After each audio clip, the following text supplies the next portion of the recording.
Okay, so guess what movie I finally watched? Yep, I finally sat down and watched Warcraft.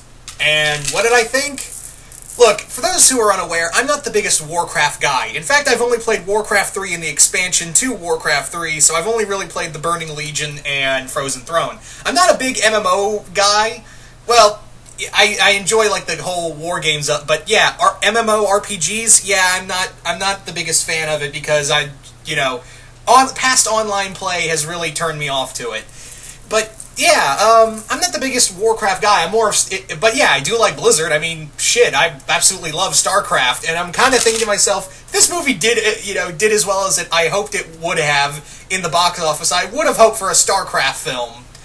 Yeah, I'm just more, and I don't mean any disrespect to Warcraft fans, because God knows I have several on this channel, and several of my friends are Warcraft fans. And I do enjoy the Warcraft lore to some extent, but yeah, I'm not the biggest Warcraft guy, so if I talk about something I don't understand, then, I'm sorry, I apologize in full advance. But yeah, the only exposure to Warcraft I've ever had was the Burning Legion, and it was Warcraft 3, that was it. Warcraft 3 and the expansion, that was pretty much fucking it. And yeah, I am fully aware that this is that this takes place in like the area of the first game, Orcs versus Humans. And yeah, what did I think of it? I'm going to pretty much say what everyone else has been saying. Fans of Warcraft and non. Orc stuff, awesome. Human stuff, boring. I'm sorry, guys. Now, let me just say that, yeah, the orc stuff is, like, totally awesome. The motion capture, oh my god. This movie, the orcs look amazing. Every little detail is perfect. And, yeah, the scenery itself, oh my god. This is just a beautiful film to look at. And, yeah, they really got literally the whole world of Warcraft, no pun intended, in here. It was it was just beautiful to look at. And the orcs and the motion capture is just awesome. The human stuff, however, I could care less about. And yeah, I do like these human characters in the game, but the actors, aside from Travis Fimmel and Dominique Cooper, I could hardly give a crap about especially the orc-human hybrid. Did anyone care about that character? Anyone? I'm asking, because I know that character was just made for this movie and be like a love interest for Lothar. Don't worry, I'll wait. Oh, no one? No one liked that character? Okay. Just wanted to be sure. God, that character was just boring and it was forced. Ugh. Like, every time she showed up, I was like, I just don't care. I do not care about you. Let's get back to the orcs. And yeah, speaking of the orcs, oh my god, that was amazing. And it's so funny, too, because you can clearly tell that all the actors, a majority of the actors at least, on the Warcraft side are, they're big Warcraft fans. Like, a lot of them, like, the actor playing Orgrim Doomhammer, I can't remember the actor's name, but he was also in Pacific Rim, and he was a huge fan of the game, and he was a big apparently he was an advisor on the game. It shows. And Toby Kettle, or Toby Kebbell, I don't know if it's Kebbell or Kettle. Toby Kebbell in here. Oh my god, he's amazing. He is the best thing about this movie as Duratan. He is just, oh my god, that is some great acting. Like, even the little facial features he does when he's talking, I'm like, that's perfect. That is like Andy Serkis level motion capture work right there. And it's also kind of funny because he played Koba in Dawn of the Planet of the Apes. He was also Doom in that Fantastic Four movie. Yeah.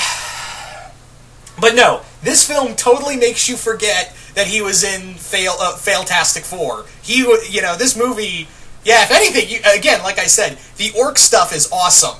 Like, I wouldn't mind if this whole movie was about the orcs. They have a great perspective. Duratan's character is amazing. Draka, Ogrim, Blackhand, all of them were really good. I kind of expected when I heard the casting list that Clancy Brown was cast as an orc. I was like, yeah, that does not shock me at all. The whole time, I know he plays a character called Blackhand in here, and it's kind of funny because all I could think is, the Kurgan lives! Seriously, if you want a barbarian character, you want someone to play a big burly barbarian, look no further than Clancy Brown. Literally. Just go look at him. Just get him. Anyway, the war sequences in here are just awesome. Like, they're bone-shattering. Like, when the orcs, and the first skirmish you see between the orcs and humans is nothing short of just amazing, of just how, like, bone-shattering everything is. Like, people are getting smashed, people are getting, like, you can clearly see someone's getting killed horribly in here. Yeah, I just really liked, and again, oh my god, the soundtrack in this film. I don't think I brought this up, but yeah, the soundtrack in this film is just awesome. I'm not talking about the trailer soundtrack, I'm talking about the actual composed music in the film. This is like Lord of the Rings level good. Yeah, it's just awesome. I love the orcs theme. It was just, the music is really good. I'm gonna go look for that after I'm done looking for. I'm gonna go probably listen to that for a while. Anyway, so getting back to the human characters, like I said, I don't care about them. I just did not feel anything towards them. Even Travis Fimmel, who I really enjoy in the show Vikings, I really just did no way care about any of these characters. And it sucks, too, because a lot of these actors I like, but yeah. And it's literally like the same cast you've seen, like the bumbling fool who becomes the great hero, the lone hero. Yeah. Also, can I talk about the glaring plot hole here with, and I know, I'm going to go ahead and spoil this because, yeah, the movie's been out for several months, but if you don't want to be spoiled, here's your chance to back out right now. Alright, so I'm guessing if you're still here, you want to be spoiled. There's a scene in here that made me go, why the fuck did you do that? Where King Lane actually gets the orc-human hybrid. I don't even bother fucking with pronouncing her name, she was so bland. He says that, the only way we can achieve peace between our two races is that if you kill me. And he doesn't tell anyone else. He doesn't be like, hey guys, I'm gonna sacrifice myself, she's gonna kill me, and this will eventually lead to our two races being, one. But nope. She just, and he just keeps it to himself, and he says, you have to kill me, even though you're probably gonna get fucked over by both our races, we're just gonna keep fighting for the war keeps going. Yeah. Lane's plan is completely dumb. He sacrificed himself for nothing, really, because even in World of Warcraft, the Horde and Alliance are still at each other's throats. They only kind of united when the Scourge showed up. Anyway, so that's the thing, is that it just kind of, it's stupid, and at least to me, it just felt stupid, forced, and really nothing there. Also, why does all the orcs just suddenly stop following Gul'dan? When Gul'dan, clearly, after he kills Duratan, he's like, yeah, you want to keep pissing me off? I have the magic that literally keeps you alive. So you're going to keep fighting. But then they stop fighting, and he's just like, oh, whatever, you win this day, Alliance. Brrr. Whatever. Gul'dan himself is pretty cool. Even though I'm not the biggest Warcraft guy, he kind of reminds me a lot of Shang Tsung from Mortal Kombat. Just the whole soul-sucking thing. Also, I love that scene where he's just walking up to Duratan when Duratan challenges him, and he's just, like, slowly taking off his cloak. He stands up. There had to be a part where Duratan was like, shit, I thought this was going to be easy. Oh, man. Anyway. But yeah, getting back to the human characters, there's one character called Medivh, the Guardian of the Realm, I guess.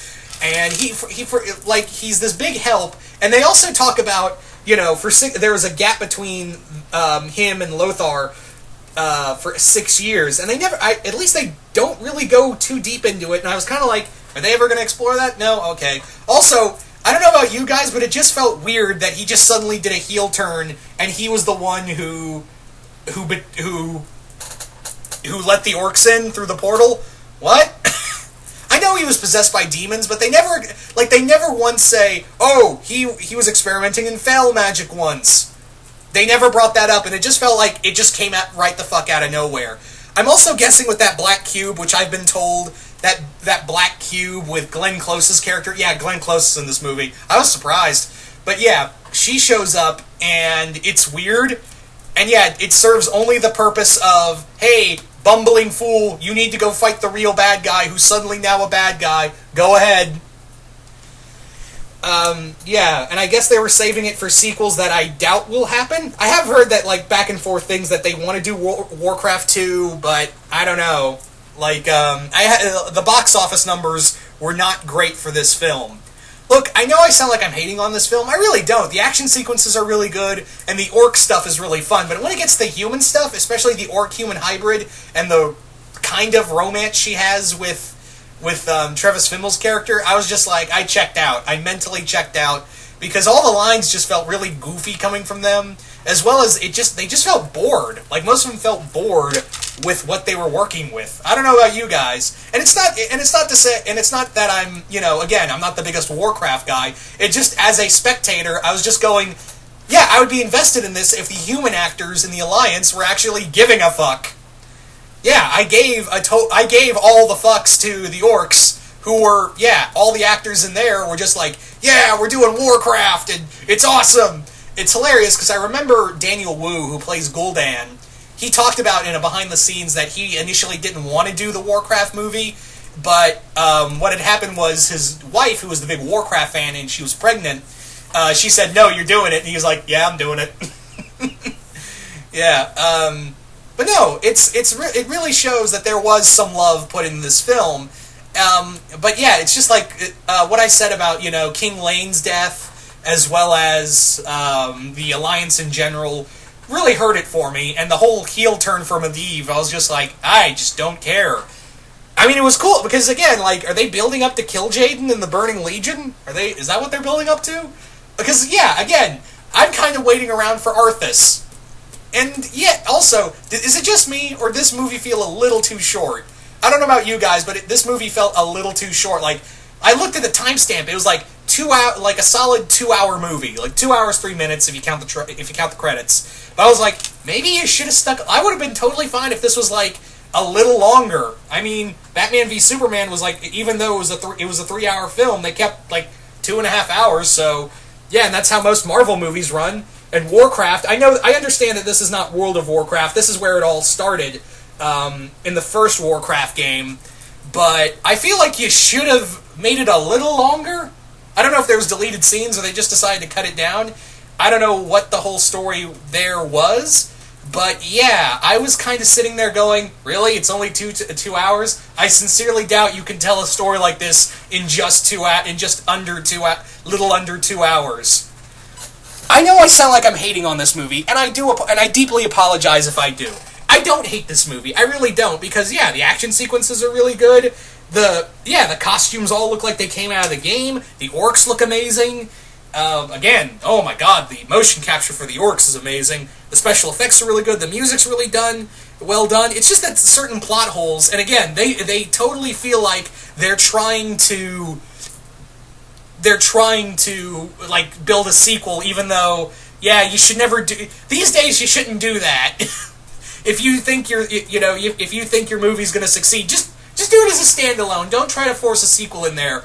And again, like I said with the Black Cube, that's not, apparently from what I've heard from my diehard Warcraft fans and friends, that's apparently not in the games at all. In fact, I was kind of thinking when I first saw it, I was like, what's the Allspark doing here? No, really, it looks like the Allspark from the Bayformers movie. I can't be... No, look, go back and look at that and just be like, huh. Anyway, so all in all, for me it was a good film. Not great, but not, again, there were certain things that really hurt it, but there's a lot more good in here, for me at least, than bad. But yeah. So all in all, I really did enjoy I did like this film. But again, and this is coming from a not really big Warcraft fan. So yeah, I apologize if I sounded a little biased, but I do apologize. Because again, I haven't played, all I played is Warcraft 3 and the expansion. That's about it. So yeah, my stuff all comes from like Arthas and, Illidan and Thrall. I know Thrall's in this movie as a baby, but still. Thrall and, Grom Hellscream, those characters, that's the characters I know. So, anyway. But I did like this movie, I really did. So you guys tell me, what did you guys think of the Warcraft movie? Did you guys like it? Did you guys hate it? Comment below, let me know, and once again, hope you all enjoyed this, and I will see you guys later.